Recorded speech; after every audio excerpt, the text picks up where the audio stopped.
Hello, everybody. Welcome. Thanks for joining. Lisa, hello. Pepsi, Jose, Lisa has shared. Thank you so much. Hi, Sarah. Nice to see you, pretty girl. All right, you guys, tell me where you're tuning in from. I'd love to hear where you are right now. I am in Texas, the great state of Texas. Where are you guys? Where are you at? Where are you?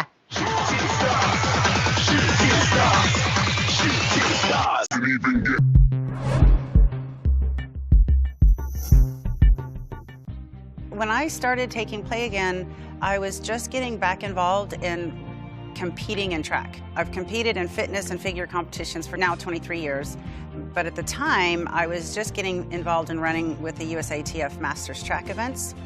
I contribute a lot of my success into having a healthy body and having healthy joints. I know that the Play Again really helped keep me in a place where I wasn't fatigued and I wasn't as sore. If you can't recover fast enough, then you can't get back out and train fast enough. And when you do go to train, if you're not recovered enough, the training doesn't do any good. It's just this big circle of maintaining and recovery, training, maintaining, recovery, and thankfully Play Again is part of the recovery and part of the maintenance. Play Again now is a product that I will never stop using, that I am thankful to have in my life and thankful to be able to share it with others and keep everyone else as healthy as possible.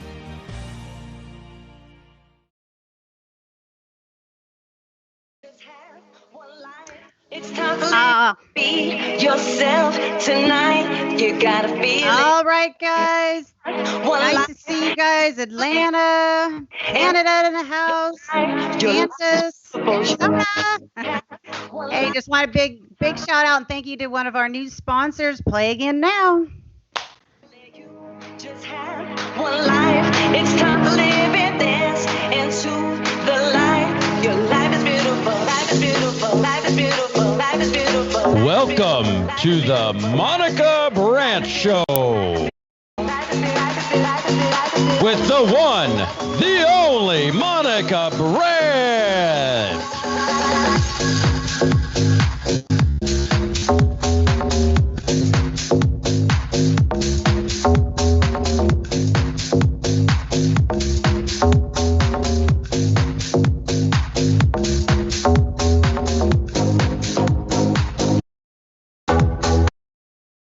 Hey, everybody.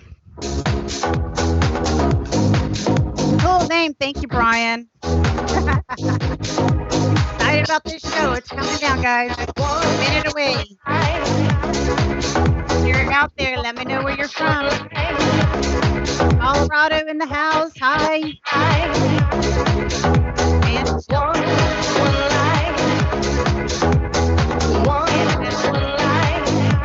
And I like the name Pepsi. You gotta feel it. One life. It's time to live it. One life. Your life is beautiful.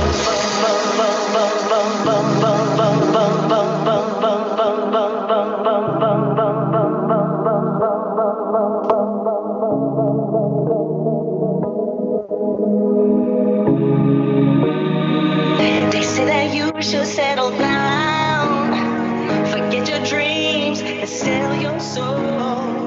Maybe you're young, but you still know.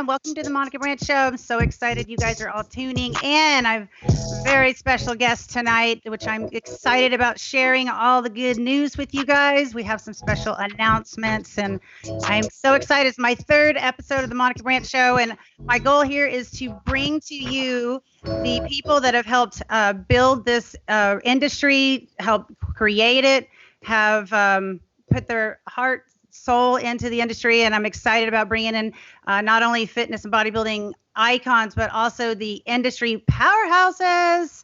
So without further ado, I just wanted to just say a little bit about my special guest tonight. In the bodybuilding fitness industry, relationships, positivity, and dedication to our sport are the most important things, in my opinion. And people have asked me for years, how do you get involved in the industry? How do you make a career out of this? Is it just about competing? What is it about? And, really, there's so many different routes you can go in this industry. It doesn't have to just be someone that's a competitor. But my answers always center around the fact that you've got to be true to yourself. You have to carve out a spot for yourself in this industry that people can get to know you. They can bring positivity. There's always a place for everybody in this industry. And the consistency that you bring to the sport as well, people can start trusting who you are, what you represent, and that will go a long way. Well, my friend, who I'm so excited to bring on tonight, Mr. Dan Solomon, has done all of that. You guys, I've known him for years, and every time I've seen him, he has a smile on his face. He's got something going on. He's representing some companies. He's doing big things. This guy is not new to the industry at all. He has helped create from the writing in the magazines to editing major publications. He was actually the very first worldwide radio talk show host and producer with the Pro Bodybuilding Weekly show, which is really exciting. I can't wait to talk to him about that, because that happened before the internet was really anything special, and before podcasts and before websites and all this stuff. It was the original. So it's really exciting to bring him on. He's actually even hosted the Olympia press conferences, and we have some really special news because he is now the vice president and chief Olympia officer who oversees all of the Olympia events, as well as the year-long strategy for the Olympia of how to market it, how to produce it. So I'm so excited to get to talk to him and share him with you. And I've just, without any further ado, let's bring on Dan Solomon to our show. In 1965, Joe Weider, joined by his wife Betty and brother Ben, presented the very first Mr. Olympia. And as it turned out, it was the start of what would become the most prestigious championship in the world of physique competition. 33 years later, I attended my first Olympia. It was 1998, Madison Square Garden. It was the night I fell in love with the greatest sport in the world.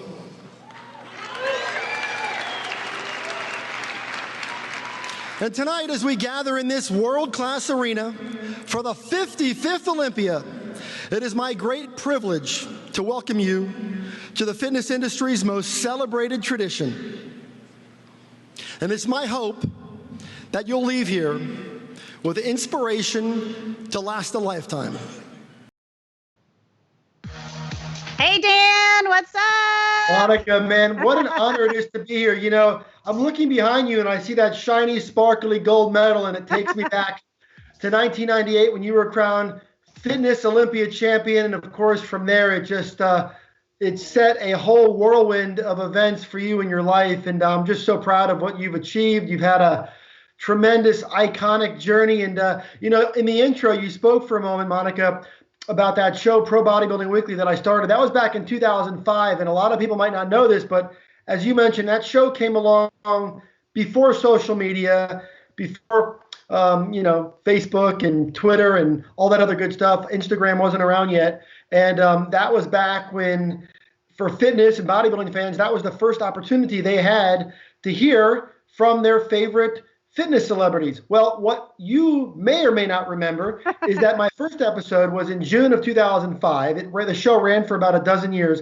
But on that very first episode, I told my team I wanted to book the biggest fitness star in the world on that episode, And you were on that episode 1. My guests were Dexter Jackson, who was coming on our show that night to announce that he was not going to compete in that year's Mr. Olympia. And back in those days, in order to make an announcement like that, you had to come on our show to do that. You couldn't post it. Right. And then, of course, the other guest was the great Monica Brant. So, Monica, I'm excited to be on your show. Is a nice change of pace for me. I'm glad to be interviewed by you this time. Oh, thank you, Dan. You're just, like I just said, my intro, it's always about encouraging others and bringing positivity. And that's exactly who you are always. And even to this very moment when I'm supposed to be talking about you, you're talking about me. So thank you. And that is a fun memory. And I can't wait to talk a little bit more about that. I don't want to forget, but I have to say a big shout out and thank you to Lisa Pure and DJ Groover for letting me use their song One Life in this intro here. And so I want to make sure I say that. I don't want to forget these awesome people that have allowed me to share their talents. And a big thank you again to our sponsor, Play Again Now. I've been using this product for almost 6 years now. It's a great product for any sore joints or muscles or any aches you got. So we'll have to talk to you about that later, Dan. But anyways, I'm so excited to get to talk to you. And I'm kind of curious, we have for years seen each other at big events, right? It's like the Olympia, the Arnold, or Europa, or whatever the big event is that we run into each other. And it's always like, hey, how you doing? How you doing? Great. We've talked on the phone. Obviously, I've gotten to interview with you years ago, but there's so few and far between times where you can actually just talk to someone and find out a little bit about who they are. And so I was just kind of laughing because I was jotting some notes down and some questions. And my first kind of question was like, Dan, who are you? Because I'm still trying to figure out who I am. I'll tell you what, these last couple months of being locked down here at the house has sort of given us all a chance to look in the mirror and figure out who we are, right? So that's a whole nother show, though. Well, it's so interesting because so many of the people that come into the sport and then have some kind of celebrity status or do something big are athletes that, end up to be hosts. Bob Ciccarello for one, right? Sean Ray, or these guys that end up to be hosting things and, promoting shows, but they come from the athlete side. And I know that you had a couple of bodybuilding shows that you started off with back in the early days. So just kind of curious, how were you raised? Where were you raised? Just like what brought you to being on stage, kind of in a nutshell, because we only have. So for me, I was, first of all, I was born and raised in South Florida in Miami. And then, of course, I went off to college and spent some time at the University of Hartford and then at the University of Miami. But once I got out of school, I was bouncing around trying to figure out what I wanted to do with my life. And a few years out of college, I happened to be in New York City on a business trip unrelated to anything in the fitness industry. And my hotel was right across the street from the Madison Square Garden, which is where that year's Olympia was being held. And I had always been a guy that read all the magazines, and I was, kind of a casual fan of the sport. So I managed to get myself some tickets to attend the 1998 Mr. Olympia. That was the year right after Dorian Yates had retired. The title was up for grabs. You, of course, won the Fitness Olympia title that year, but that was held in France. The Mr. Olympia title was in New York City. So I attended the event and was just so overwhelmed by the sensory overload inside Madison Square Garden that night. It was such an incredibly inspiring experience, the stage production. It was just so much fun. And I came back, and while I was there, I met a bodybuilder, a guy named Darren Charles, who was a real significant, contender at that time, and would go on to have a great career. And turned out Darren lived not too far from where I lived in South Florida. So Darren and I became good friends. He ended up becoming my trainer and started training me to do some local bodybuilding competitions. I never really did all that well, but I got a chance to kind of, stick my toe in those waters and see what that whole competitive scene felt like. And then from there, he asked me if I would help him get an endorsement contract and kind of help him advance in the business of bodybuilding. So I naively thought, well, I guess if you want to get a contract and you want to be represented, who else do you call? You call Joe Weider. So I picked up the phone. I probably dialed information 411. I'm sure your viewers have no idea what that is. But I went out there and I called Joe, and left a message for him. And an hour later, he calls back, and I'll never forget the conversation. We spoke for a good hour on all things related to bodybuilding. It was an incredibly, an unforgettable kind of a starting point, because Joe Weider, for those of you watching out there, Joe Weider is sort of the iconic, pioneering godfather of the whole bodybuilding and fitness movement. He started the International Federation of Bodybuilders, started publishing magazines, and kind of did things long before fitness and bodybuilding was trendy. Back when Joe Weider started doing things, gyms weren't on every corner. There were no supplement companies. It was just a whole different world. I always say athletes looked like Babe Ruth back in those days. And now here we are, fast forward to this conversation with Joe, and he ended up asking me if I wanted to go do some work as a writer for Muscle and Fitness magazine. Oh, my. So I ended up taking him up on that opportunity. And from there, I ended up writing for the magazines. And then there was a year where the Olympia was going to be put on pay-per-view. Mm-hmm. And a gentleman who was producing that was looking for a host. I ended up getting referred to kind of, I guess you could say, read or audition for that gig. And I ended up doing that. And for about 10 or 15 years straight, I was hosting all that coverage. And, one thing led to the next. And then, of course, we created all sorts of media along the way, and got a chance to foster a whole bunch of relationships that sort of allowed me to build a life around the fitness and bodybuilding community. We could go all day, but I'll just say that, folks like you, I got to tell you, have been a part of this journey for me for so long, because I can't remember a time where we weren't talking and we weren't strategizing and we weren't looking in this great land of opportunity. I say this every time the topic comes up, but fitness and bodybuilding, it's like the ultimate entrepreneurial sandbox, right? There's just so many ways to do this and to make a living out of it and to just stay true to what you love. So for me, it's been a fun ride, and I'm about 20 years in, and we're just getting started. That's right. It always seems like there's something new to do. And even though you feel like you've done a lot, there's always something new and another chapter that needs to be opened and walked through. So that's so exciting. Do you actually remember, well, first of all, before I go there, as far as, my question, did you ever get that contract for Darren? I did. I got Darren a contract from Joe Weider. And then later, and that was back when you would sign with Weider. It was a nutrition and a publishing contract. I remember. All in one. Yeah. And then eventually ended up changing, where a Weider contract was just a publication deal.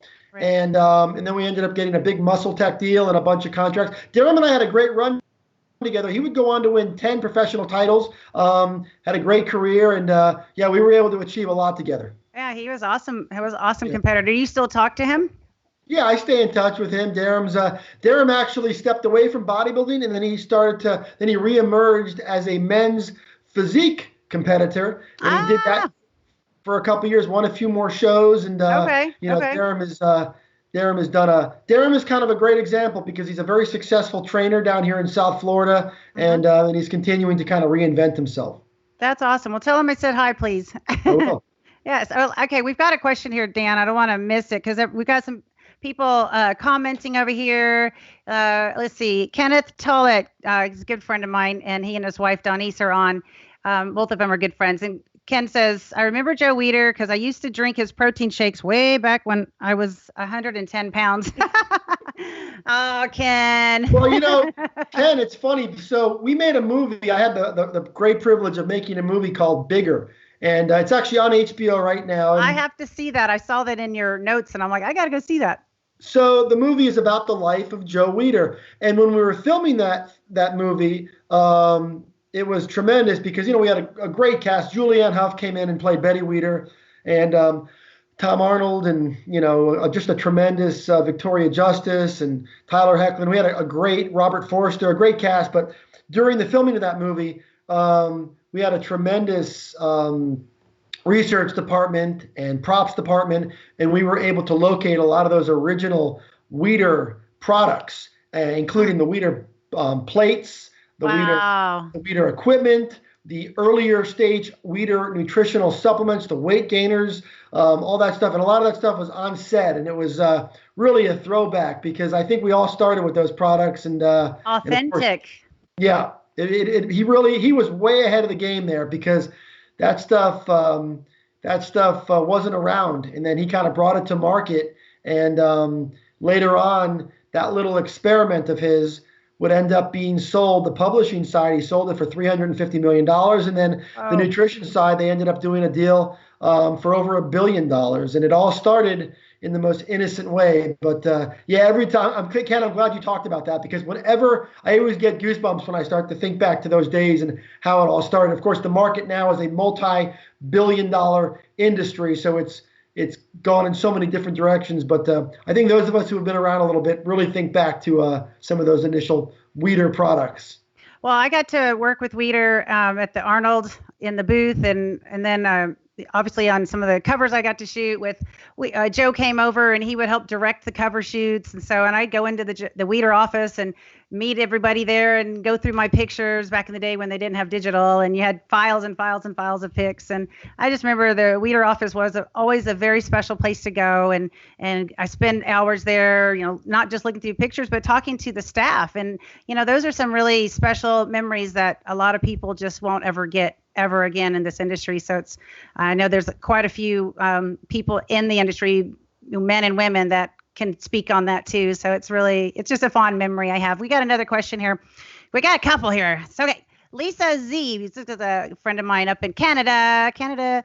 She says, when did you first start writing for Muscle and Fitness? 1980 with a question mark. I think that's when my husband remembers maybe reading one of your first articles. Okay, well, Lisa, see, I'm getting older now. I'm not quite as old as Monica. Hey, now. I'm getting older, but I am not that old. I did not start writing in 1980. That would make me much older. However, I guess in 1980, I was probably about 9 years old. I'll turn 48 this year. So no, I started doing that like right around that 99, 2000 window is when I started kicking around with Muscle and Fitness. And then later on, I became an editor over at Muscular Development and, did all that sort of thing. But that was a little bit before. So Lisa, if your husband was reading a little bit, another decade or so down the road from there, you might have caught. So I actually started writing a column called Bodybuilding 101. And I was just going to ask you about that. Yeah, that was back when people used to need the magazines to learn their way around a gym, to understand how to train. And it was just such a different time. Now, of course, if you want to learn something, you hit a button on your phone, and in a few seconds you get it, and you don't even have to pay for it. I know, right? Speaking of a question, I forgot I wanted to throw this out there, and then I'm going to come back. I've got a couple of questions for you. So we have a giveaway tonight, you guys. Egg White International is giving away a half a gallon frozen liquid egg white. You guys, this is not raw. This is pasteurized and filtered, and also a piece of their clothing. Now, in order to get this giveaway, you have to get 3 questions answered correctly. So the first one, and I have eyes over here watching for the first person that can get all 3 answers correct. And it might be Ken, because if he's old school like that. Okay, so the first question is, what year was the first Mr. Olympia? Where was it held? And then who won? Ready, set, go. What year is the first Mr. Olympia? Where was it held? And who won? And you will get the giveaway. So we'll come back to that. But I have a question for you, Dan. I know you just mentioned what you started writing about Bodybuilding 101, because I was actually going to ask you, like, what did you write about? What were you writing about? But I also want to just step back for a second, because I want to get back to your project Bigger. And, you just kind of flew over that, like, oh, I produced it. So I want to know, like, you produced a movie. So I got to understand about that, because that's huge. You don't just produce a movie and walk off.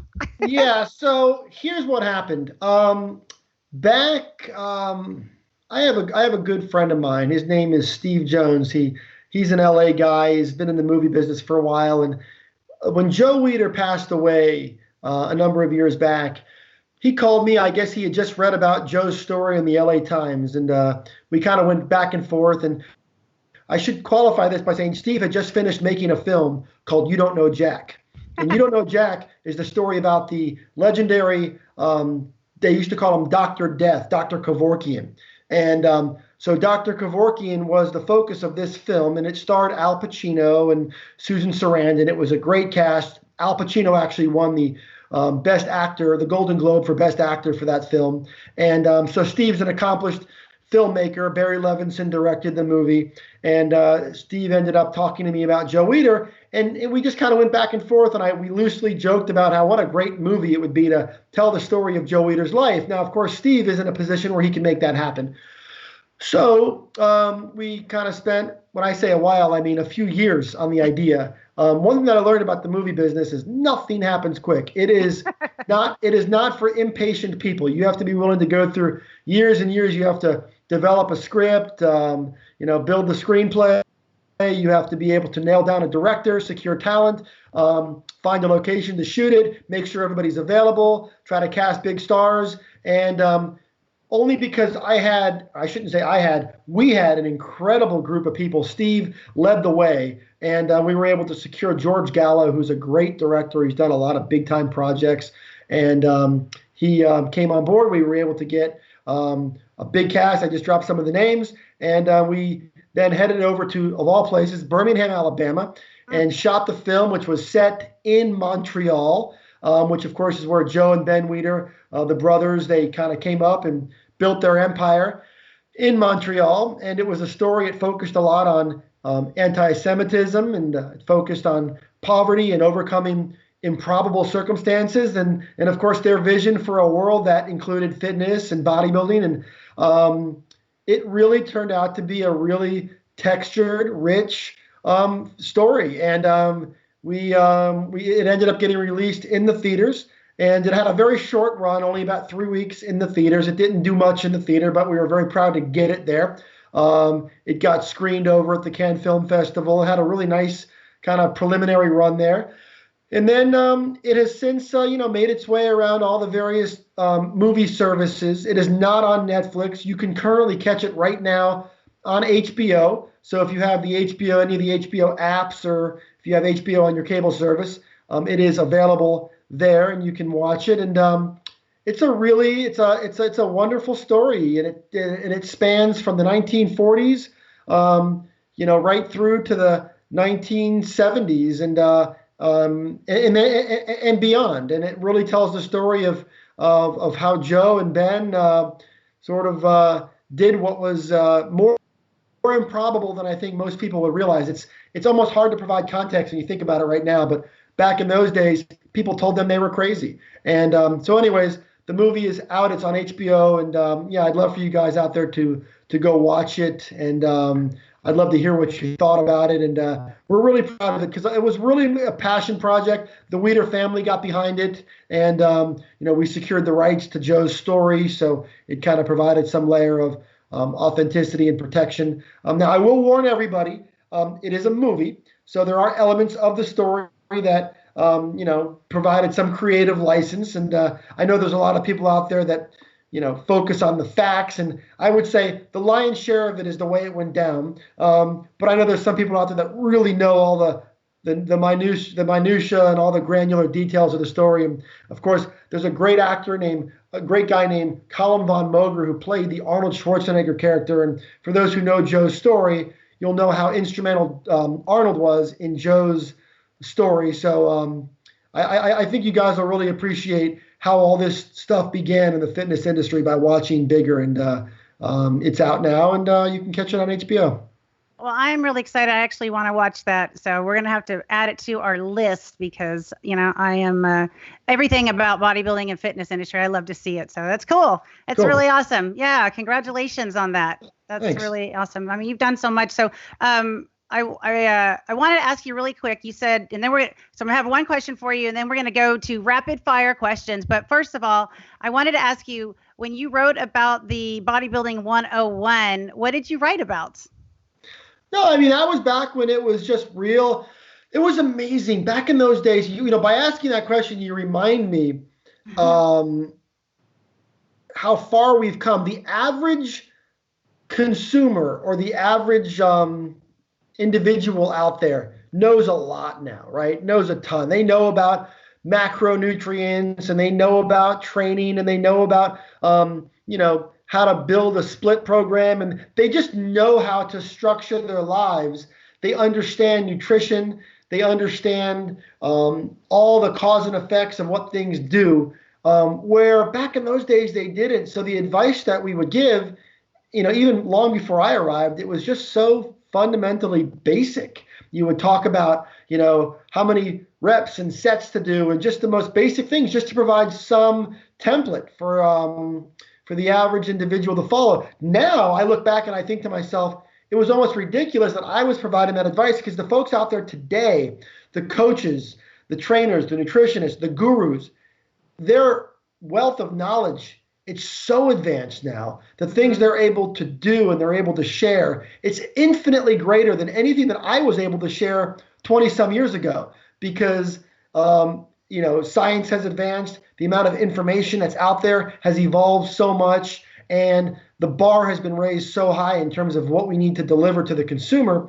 that it's really changed the game, quite a bit. But back in those days, Monica, it was sets and reps and breaking down a body part. It was pretty basic stuff, to be honest. Well, I understand. I don't want to go off on all my stuff, but it's like I remember some of those early on articles that I would be asked to, model for. What was my workout? Was the food? And, it's really basic stuff. And now you're right. It's like a lot of the trainers and a lot of the clients that come to me sometimes, they ask so many questions that I'm like, well, let's slow down and just go back to the basic stuff. All right, Dan. So you have not heard these questions yet. Well, of course, you haven't heard any of them, but I've got some fun questions. And I have to say this up front. I'm not a real fast rapid fire question giver, but I'm not a rapid fire question receiver. So this might get ugly. Well, I walk fast and I run fast, but I certainly don't ask questions fast. So I'm going to do my best, because it's supposed to be rapid fire. And then after that, just so everyone kind of knows, we have a lot more of information to cover. But after the rapid fire questions, we're going to go to about a 2-minute break, so you guys can get up, get some water, stretch, maybe do a back bend and a somersault, and come back and join us for the rest, because we have some really exciting news to talk about when we come back from the break. So first of all, rapid fire questions. Oh, and after the break, when we come back, I'm going to announce our winner chicken dinner. Okay, rapid fire question number 1, Dan.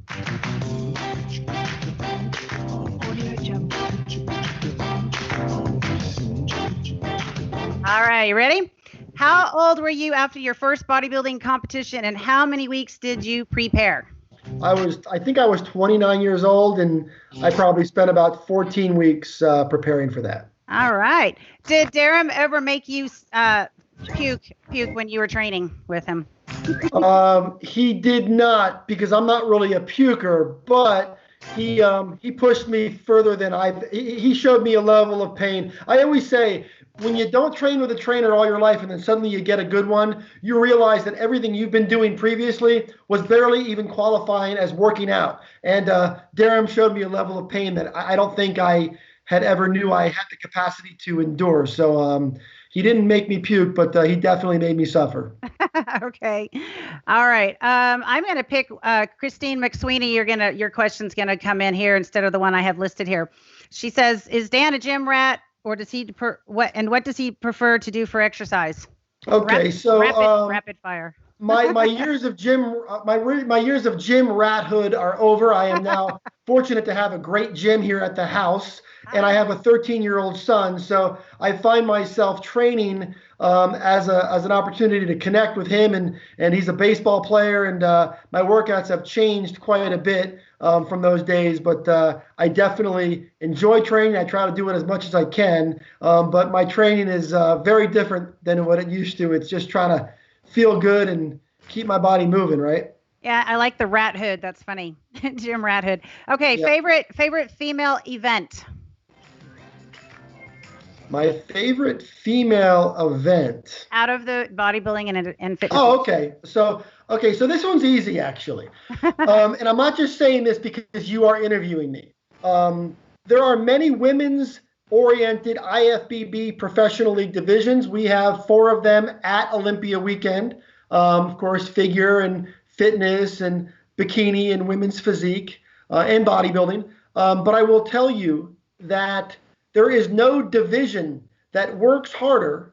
There is no division that spends more hours every day preparing, and there is no division that does more to entertain us than the professional competitive fitness division. So in my mind, there is no question that the fitness competitors do more to justify the price of admission than any division, male or female. I wish the women's fitness division would evolve. I think what's happened was you guys used to work so hard, and then all these new divisions came in, and women realized that if they want to satisfy their desire to compete, they don't have to know how to do a fitness routine anymore. They can enter in the bikini division or the figure division or the physique division. And that's great because those divisions are all amazing too. But I do miss the days when you and Susie Curry and Jenny Worth and Kelly and the whole crew, when you guys were going at it, and it was really a lot of fun to watch. I know this is supposed to be rapid fire, but That's all good. a lot of you guys may not know this, but when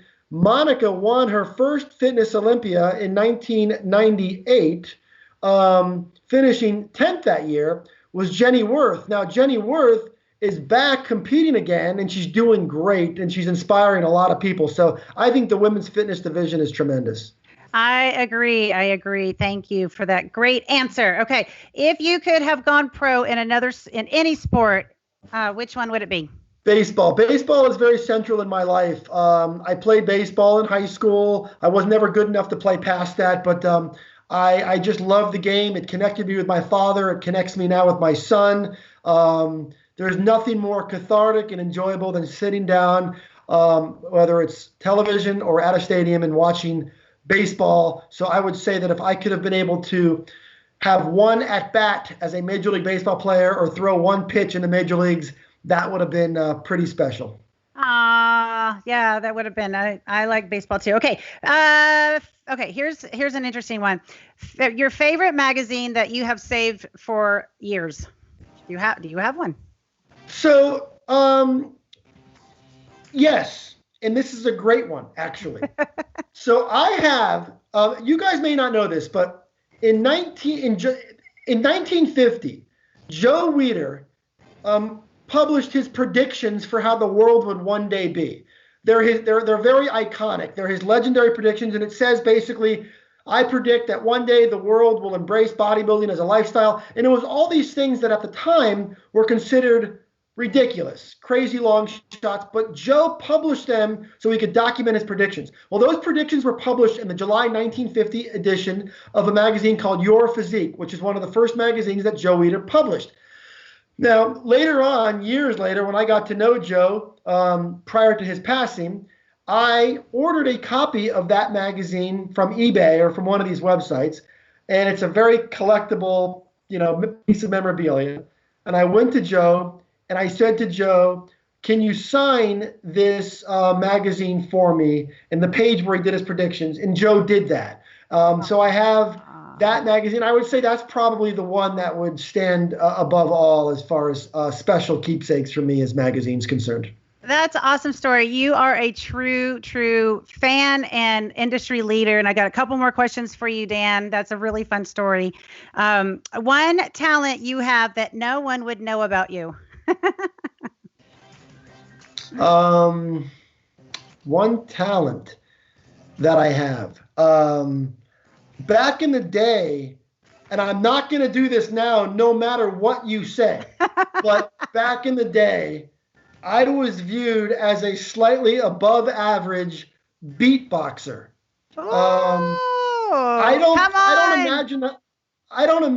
There's zero chance that I'm going to do it right now because it'll become some kind of a meme on social media. No, so we're we not would doing never that do now. that. We would never do that. I don't even think I've done it in a long time, but I remember that was something that my friends always used to say, beatbox. So that was something that I guess would fall into the category of useless, unknown things that I know how to do. Okay, you can't say that and then not do something. Can you just move off screen so we Not can't see you? There is 0% chance that that's going to happen. So go to the next question. Okay, Nope. This is your last one. If Joe and Ben were in a boxing match, who would you bet on? I'll tell you what, man. So it's funny you should ask. So Joe carried more muscle than Ben, Okay. without question. But Ben was tough. Ben had that edge on him where he just didn't put up with crap from anybody. And he was always the guy that would defend his big brother Joe. And it was kind of an interesting thing. So in a way, I probably would say Ben might be the guy you wouldn't have wanted to mess with because he was fiery.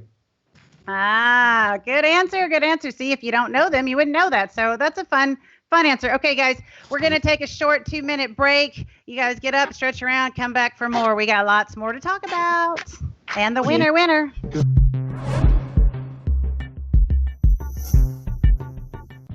When I started taking play again, I was just getting back involved in competing in track. I've competed in fitness and figure competitions for now 23 years, but at the time I was just getting involved in running with the USATF Masters track events.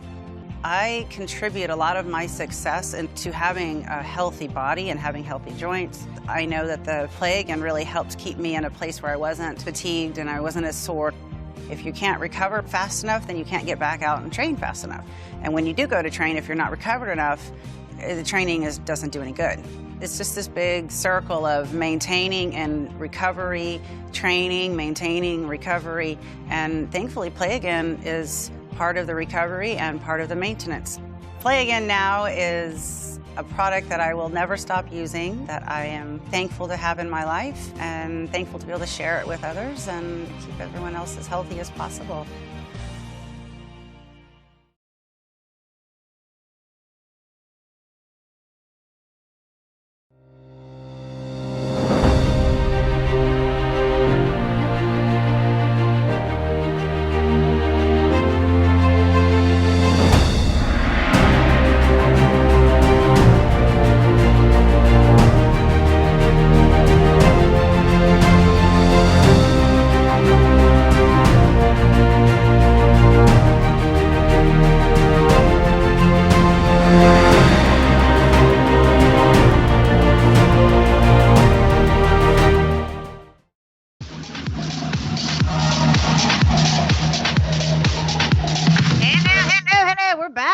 You guys got your something to drink and stretched out a little bit because it's kind of hard to sit for a while. But I just want to say a quick thank you again to our sponsor, Play Again Now. And we're going to announce our winner chicken dinner. They get one of these. This is empty, but one of these. It comes frozen from Egg White International. And Dan, I know you probably don't want this, but well, I'll tell you, Egg Whites International has been at this for a long time. What a great company. Oh, okay.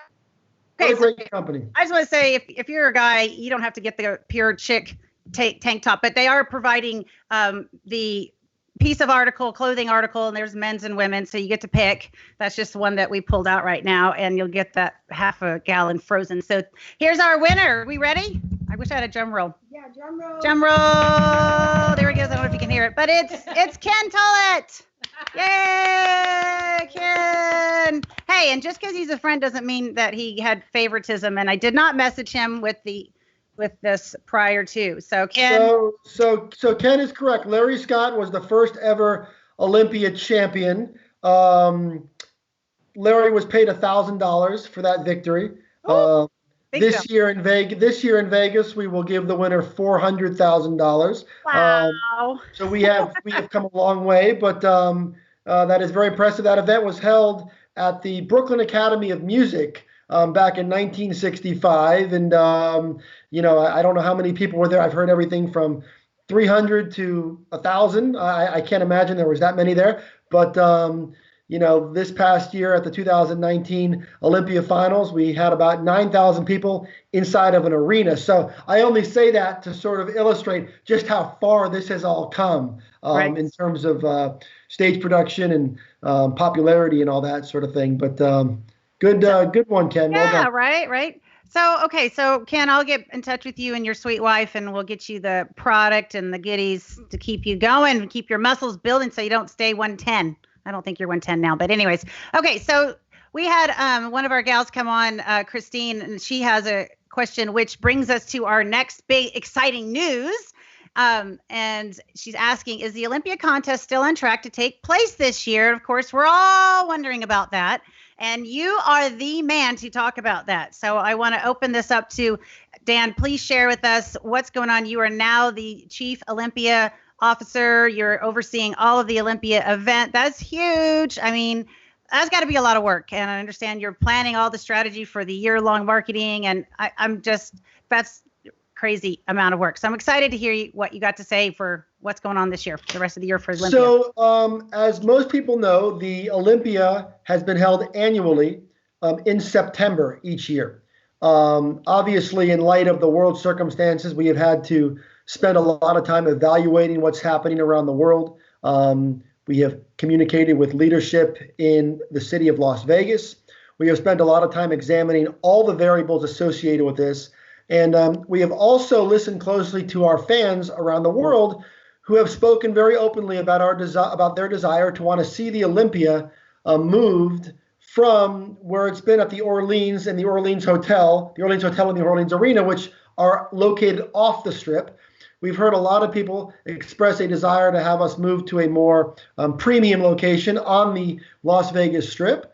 And so taking all of that into account, yes, there is very, very good news to report. We were able to share yesterday via our Mr. Olympia social media and muscleandfitness.com that this year's Olympia is being moved to Planet Hollywood, right in the heart of the Las Vegas Strip and home to the Zappos Theater, which is one of the A-list entertainment venues in all of Las Vegas. It's a spectacular theater venue that will host this year's Olympia finals, and the Olympia will take place now in the middle of December, which I know is a bit unconventional, but in light of what's transpired, we felt that adding 3 months to the timeline would be incredibly valuable to kind of move on and allow the public to reset following the quarantine, allow businesses to reset, give athletes the opportunity to prepare and to qualify for the event for those that need to.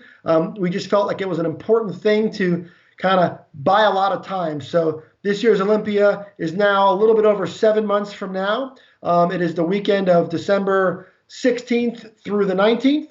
And it is at Planet Hollywood. And we are very excited to begin a new era.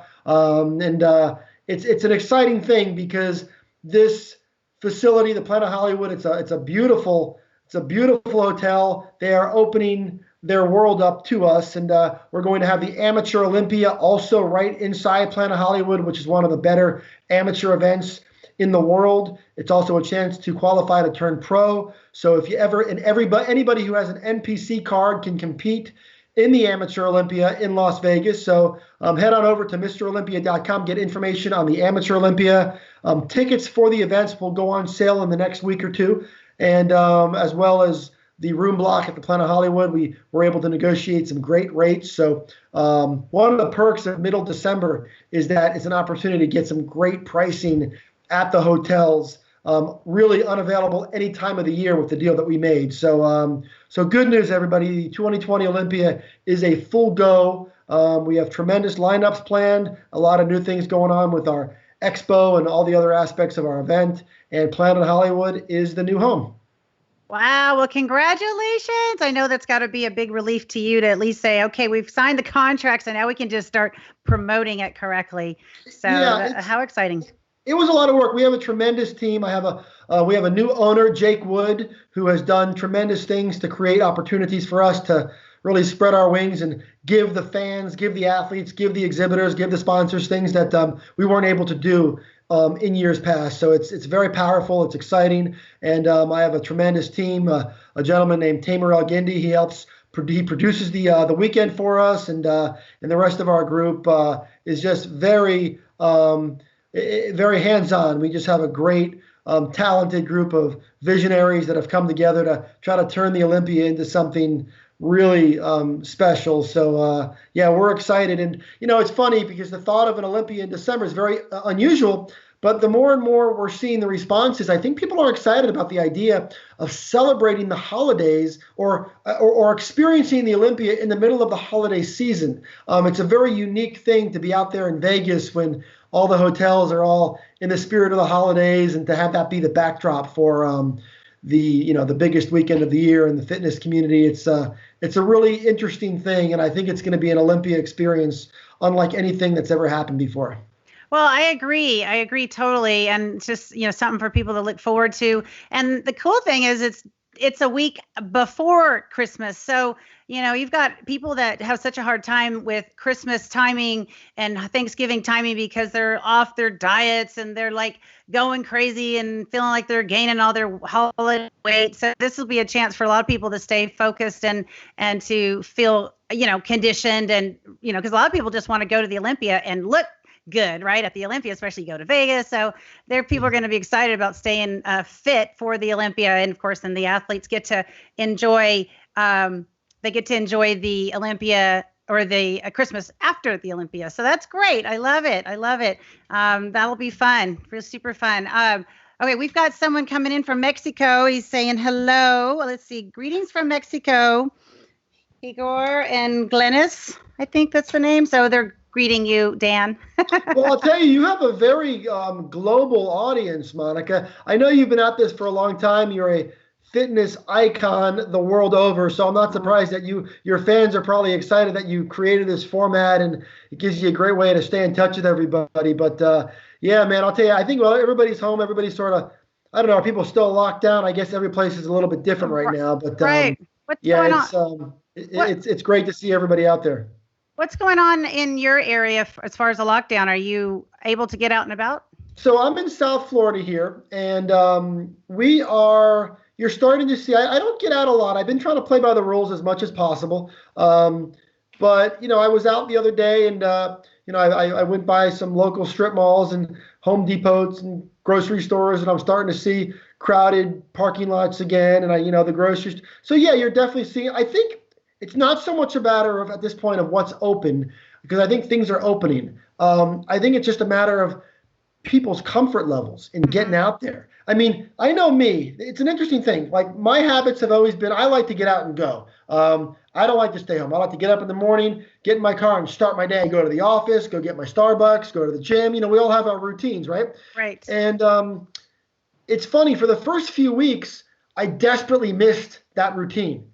And then strangely, in the last few weeks, I almost find myself I've fallen into a new routine where I get up in the morning, and instead of thinking about all the things that I can't do that day, I've just kind of accepted that, I'm going to go out on the patio.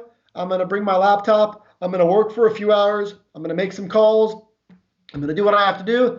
I'll go inside. I'll have lunch. I'll train with my son. We'll do the things that we have to do. And, we stay as busy as ever, but I almost feel like I've been reconditioned to have a whole different approach to my day. And I'm wondering how many other people have fallen into that groove, because they always say, the old expression, 21 days to create a habit. Well, this whole quarantine has kind of forced us all to create completely new habits. And I'm wondering if once, the world tells me that we're free to go back and, you open up the window and the bird's free to fly out, right, and go do what it wants. I wonder, am I going to go back to that routine?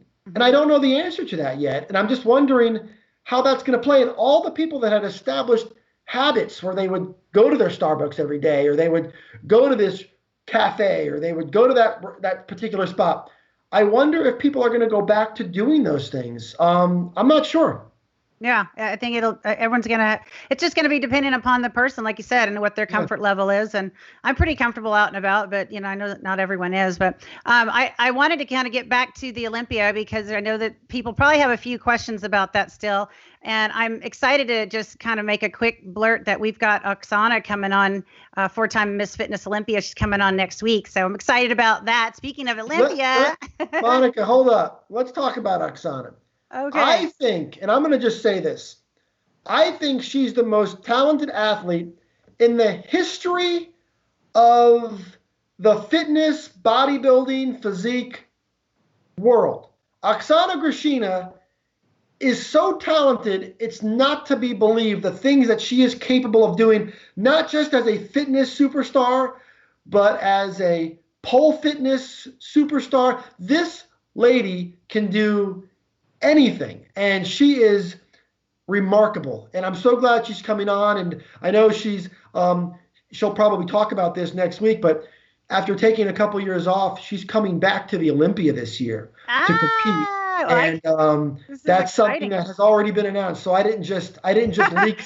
That's something that we already put out. But Oksana Grishina is exceptional, and I'm sure that she'll have some really good stories to tell because she's tremendous. Well, I'm excited. And, this show really came about for me to, yes, I wanted to visit with my friends from the industry, but I also wanted to just showcase these people like yourself who are industry powerhouses, who are icons, legendary people that have helped create this industry and how, we see it today. And so I'm excited about having her on, and thank you for sharing that. I know she's going to be excited to talk about that too. So we've got a question here. Speaking of events, next year, will there be a Wellness Pro division?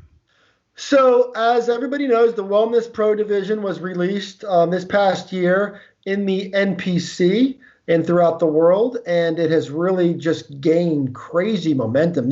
Some of these elite level wellness competitors, their physiques are breathtaking, extraordinary, and unique in many levels. So this is like the first full year of the wellness division. It has been heralded as a great success. Typically what we will do is we will wait 1 full year before we will bring it to the Olympia. So while we haven't made any announcements yet, the plan and the expectation is that in 2021, the wellness division will have a home at the Olympia. Of course, ultimately, we allow Jim Mannion and the IFBB Pro League offices and the NPC to establish how a lot of that stuff is going to go. But from the way it looks and given the success and the popularity of the division, I would expect that in 2021, there's a real good shot that will be an event at the Olympia. So we'll have our first ever Olympia Wellness Champion potentially in 2021. Oh, how that would be fun to win. Yeah. Like the first ever, right? Monica, have you seen the images of these professional level wellness champions? Some of these physiques are just unbelievable. Well, I've seen a few of them, and you're right. I mean, they're across the board. There are some beautiful physiques out there, just across the board. And without a doubt, there's so many great athletes, and I think everyone's, learned so much about taking care of themselves now. Like you said earlier, there's so much information out there now and so many different ways to train, and people are really taking advantage of that and doing a variety of exercise techniques that will help develop a physique really well. So let's see if we got any other questions. I wanted to ask you too, can you maybe go back to the wellness? Can you explain maybe what the wellness is for some of the people that are maybe like, what is that? And how is that judged compared to, say, the bikini or fitness? Obviously fitness is routine, but.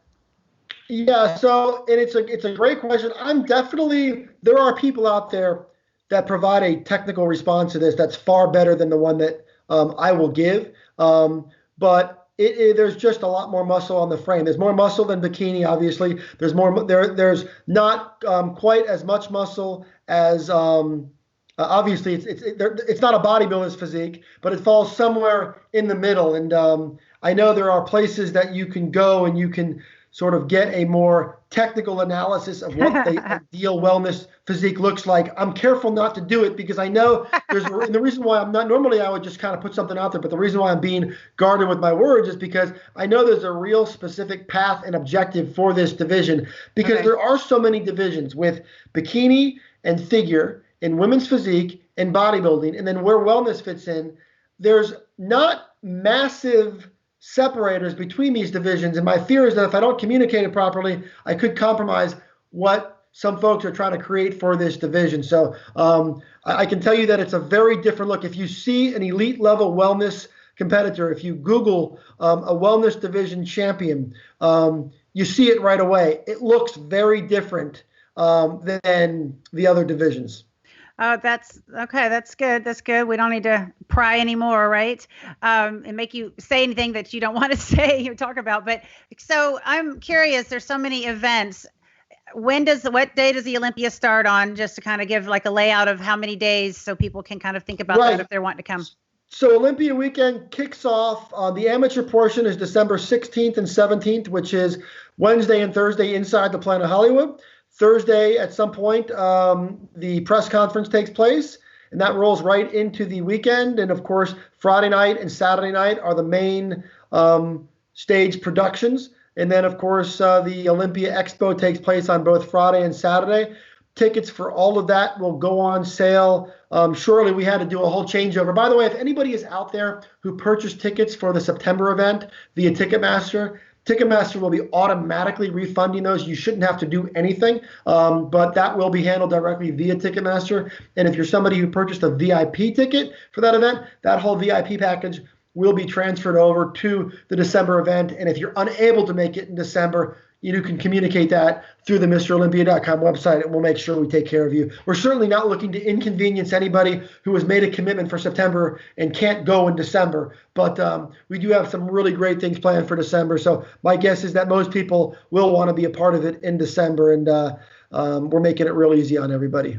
I think that's wonderful. Okay, you guys, we've got just a couple minutes left. So for those of you that are still on, thank you so much for joining. And I just wanted to throw this out and ask if anyone had any extra questions for Dan, anything about the Olympia or anything from that you can think of. Just please don't hesitate to put it up there and we'll get it asked here. And I just, Dan, I'm so thankful that you came on and we got to connect again. And last question I have, since thank you, Igor. Last question that I have is just quickly, we haven't had a chance to talk about it, but you're also in charge of Muscle and Fitness, hers and Flex. What does that look like for you? So as part of the acquisition that was completed in February, in addition to the Olympia, I also oversee, as you mentioned, Muscle and Fitness. Muscle and Fitness, unfortunately, just because of the way the world has trended, we are no longer printing the magazine. It is all digital and social media. MuscleandFitness.com has emerged as a real go-to destination. So we're putting all of our resources in that. And the primary reason that we're doing that, and as of course I look behind you and I see all those great magazine covers, and it reminds me of all those great days of just putting out beautiful covers. And of course, the folks that preceded me at Muscle and Fitness did amazing, amazing work. But the advertisers, the sponsors, they want to connect with their customers via digital. And in order to do that, we have to support that. And that's the business, and that's where we're headed. So muscleandfitness.com is now a very central hub of the fitness industry. So we're proud to develop that. And of course, through our social media channels, which includes Muscle and Fitness, Olympia, Flex, and Muscle and Fitness Hers, we're able to reach more than 17 million fit-minded followers. And through those programs, we're able to do a lot for our clients through advertising, and of course the equipment companies, the supplement companies, the apparel brands. You can, if there's anybody who wants to know how to access those audiences and take advantage of some of those opportunities, you can do that.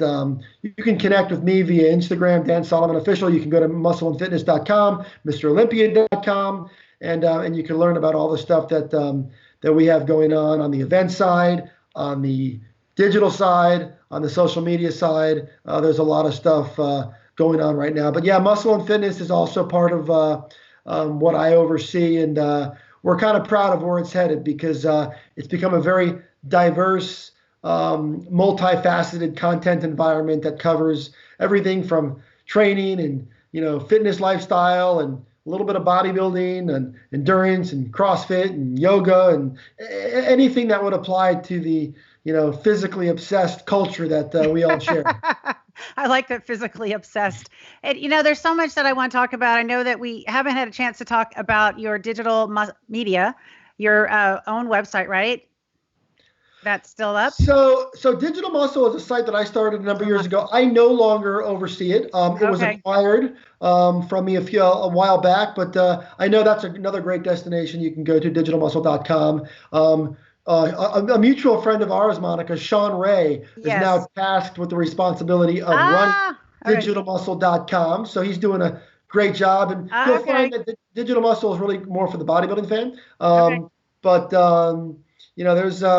look, that's the great thing about all this. There's places to go for everything, right? And we're just trying to put out as much as we can to provide value to all corners of the fitness community. Well, you are doing a fabulous job about all of that. So thank you for your time. And then one last question. Can we stream Olympia events on the site? Yeah, so each year we have had Olympia webcasts. We expect to do the same this year. We do realize that there are people who are unable to get there. So it has become very successful. We have a live stream that we put out every year, and we do it right live from the venue, and then people, of course, can watch it after the fact. So I would expect that to be the same. It's a great thing because obviously in this world today, there's no reason not to be able to allow that event to live on and allow people to experience it after they come home from the event or if they're unable to make it. But of course, our hope is always, I will say this, my most gratifying part of all of this is when people come to the Olympia for the very first time. Monica, you'll relate to this because I'm sure you hear this all the time. They come to the Olympia for the first time. They didn't know what to expect. They thought they heard about it. They were told that it was a bodybuilding competition, but then they get there and they surround themselves by this sea of inspiration and education and motivation and like-minded people. And they come away with motivation to last them for an entire year until the next year's event. And it's really powerful to hear the way people respond to their first Olympia experience. So if you've never been out there, it is a wonderful way, especially this year during the holiday season, to sort of give yourself a level of inspiration that you just can't put a price tag on. And I'm telling you right now, it's really a special thing. And you almost can't explain it to somebody until they're there and they're inside the expo or they're inside the arena or the theater and they see it and they look around and their jaws drop, their eyes pop, and they cannot believe sort of the sensory overload of all of it. It's a really exciting thing to be a part of, and I hope as many of your fans and followers and viewers, I hope they can come out and experience this year's Olympia in December. I agree. I love the fact that a lot of people from different countries come and it's like their vacation, right? They come and spend the whole time and they go to all the events to meet the Olympia, all the expo pieces. They do everything they can do, meet the Olympians. I'm assuming y'all still do meet the Olympians press conference and everything. Yes. So yeah, it was always fun to just see the families that would come with their children and, just showing the legacy of the industry to their youngsters. And, I think that's awesome. And I can't wait to see Planet Hollywood. That's going to be wonderful. That's a great, great change. Congratulations on getting that accomplished. And it was due for the Olympia to get moved up to a bigger and better and, brighter place. So I'm excited about that for you and for all of the Olympiad athletes. I know as an athlete going in and feeling like you are treated with like celebrity status, with all of that. So that's going to be nice to walk into that hotel for the Olympian athletes and to feel that again. That's cool. Very cool. Well, and it's not just celebrity status for the athletes. There's actually celebrities themselves. So Mark Wahlberg was there last year. Shaquille O'Neal was there last year. So yes. If you want to be surrounded by some real A-listers, the Olympia rarely disappoints when it comes to celebrities. That's right. That's right. Well, I know we have so much. I'm looking at all the stuff behind you, and you've got celebrity status stuff all over your walls behind you. So we'll have to have you back on and talk more about all that good stuff. Monica, thanks for having me. Congratulations on all that you've done and all the people that you continue to inspire. I know you've been at this for a while, and your work, your body of work belongs on any list. If there was a Mount Rushmore of fitness icons, I'd imagine your face would be right up there for sure. Well, you're so thoughtful. Thank you. I appreciate that. And I accept that. And you're very gracious. So thank you, Dan. And thanks for your time. Hey, guys, thank you so much for joining in. Eric, hello. Barbara, Christine, Lisa, Donise. I appreciate all of you guys. I know there's a couple more messages up there from Colombia. Woo! Colombia in the house, too. All right, you guys. Hope to see y'all next week on the Monica Brant Show with Oksana. And be sure and check out the Olympia website. Get your booties over to the Planet Hollywood Hotel in December. Thank you, Dan. Later, have a guys. great night. Thanks.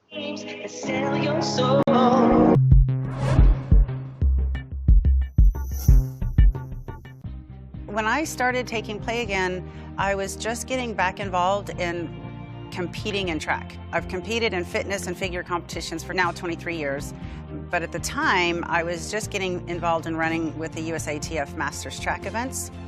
I contribute a lot of my success into having a healthy body and having healthy joints. I know that the Play Again really helped keep me in a place where I wasn't fatigued and I wasn't as sore. If you can't recover fast enough, then you can't get back out and train fast enough. And when you do go to train, if you're not recovered enough, the training doesn't do any good. It's just this big circle of maintaining and recovery, training, maintaining, recovery, and thankfully Play Again is part of the recovery and part of the maintenance. Play Again now is a product that I will never stop using, that I am thankful to have in my life and thankful to be able to share it with others and keep everyone else as healthy as possible.